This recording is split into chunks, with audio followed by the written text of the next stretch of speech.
Geopolitics with a future. Hello everyone, this is Geopolitics. Thank you for joining us. Thank you for listening. We're going to see the housing crisis in Netherlands, but there is a particular point that made me to make this video because it touched me. It's because students are now sleeping in camps. It's like homeless camps or temporary camps, even in train stations in the Netherlands.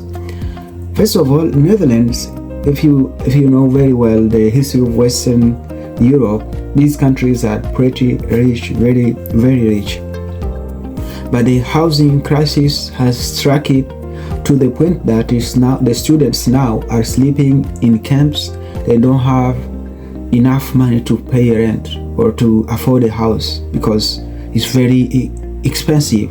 And mostly of these students, the majority of these students are students who are international students. And you know, international students, the majority of them are sent by their families, and they are supported by families, and also they have like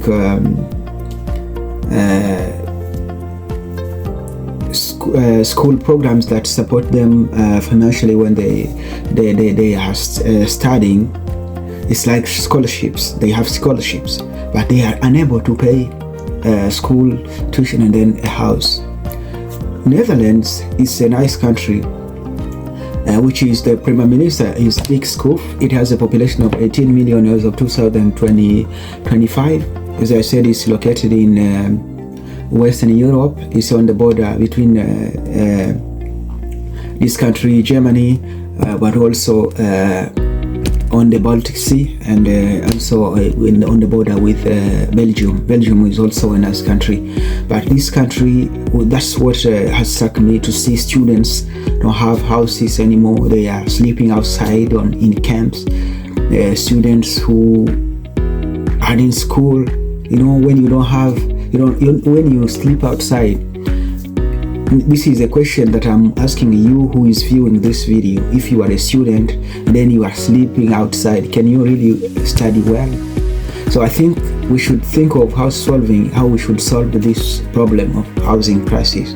This is something that concerns everyone, because if students have to sleep outside in order to study and go to study tomorrow, that's not an easy thing, and I don't think someone can study in those conditions or can be able to understand what the teacher is talking about, because they didn't sleep. When you sleep in a camp, you know, the outside there is very cold outside and things like that. You don't know what happens outside tonight.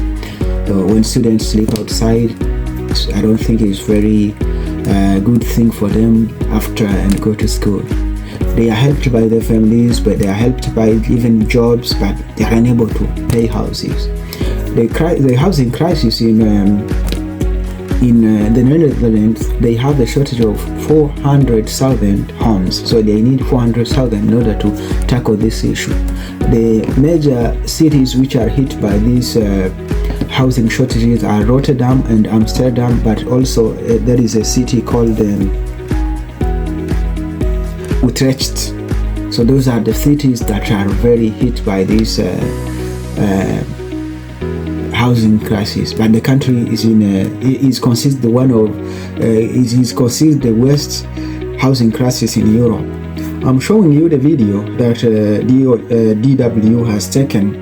They have done a documentary about this issue. I'll show you it. You see how it is worse there. So here you go. Train station? What looks like a fun summer camp for new students is in fact a response to a severe housing crisis crippling the Netherlands. It's really hard. I personally live with my parents because it's just not affordable. It's incredibly difficult to find housing on your own. Currently I'm living in a very expensive studio, but I can't find anything else. We went to Utrecht to find out more about the current situation in the country. Utrecht Central Station. With the start of the academic year, the national train company has decided to put up tents for newly arrived students. But once Freshers' Week was over, the tents came down, the station returned to normal, and so did the problems, says Bo Zeeland. Now the tents are gone, and these students that didn't have to commute for a week do actually have to commute now, and sometimes they'll be traveling more than 2 hours just to go to uni. Yeah. Born in Utrecht, Bo now works for the National Students' Union and knows exactly how tough the housing market has become. Rents rose by more than 5% in just the past year. Bo feels it himself, €700 a month for just 9 square meters in a shared flat in Amsterdam. Every month when I pay the rent to my landlord, I do feel like, wow, you get so much money just for owning a house. In like a housing crisis, that's where we're able to extract so much money from it. So it also makes me quite mad. Yeah, that's also where the energy comes from to be doing so much with tenancy rights and helping and housing advocacy. Once a week, he works at the Student Housing Hotline, set up to help Dutch and international students find a room and learn about their rights. By far the most common question, unsurprisingly, is people asking how to find a room. But next to that, we also have a lot of questions about people not getting their deposits back, or people being not sure whether their contract is legal. But what we also see really rising is the amount of scams on, for instance, room finding sites where people think they are renting a room, but it turns out to not exist. The situation is getting worse. On one housing website, the average asking price for a room in Utrecht is now around €800 a month, he tells us. For most students, that's only manageable with parental support, a loan or a job alongside their studies. At Utrecht University, the new academic year is just beginning. Through the excitement of a fresh start, many students are already feeling the strain of the housing crisis. Pretty unsettling to commit to doing a master's here without having secured housing. I also have a couple of course mates that had to drop the classes because they could not find anything. Ramon Ellenbroek works for Utrecht University and supports students in their search for housing. He's been proud of the university's global reputation, attracting talent from around the world. But today, that reputation is overshadowed. Even if international students have received a place here in Utrecht and they don't have housing, we would actually advise them not to come. We do this with pain in our hearts, but to be realistic for a student, there's just not enough student housing.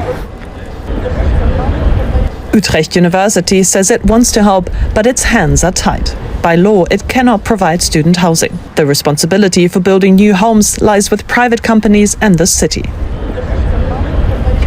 What we do to tackle the problem, of course, it's build new houses. The city is growing approximately with 3,000 new houses per year. And if you look at the year 26, it is growing with 1,500 houses for students. We need support from a national level, and that's quite a challenge at the moment. A challenge because the Dutch government has fallen apart again. Now elections are looming, and like in many other countries in Europe, the number one topic is the housing crisis. In recent years, Dutch public housing corporations have built only half as many homes as promised. An estimated 400,000 houses are missing.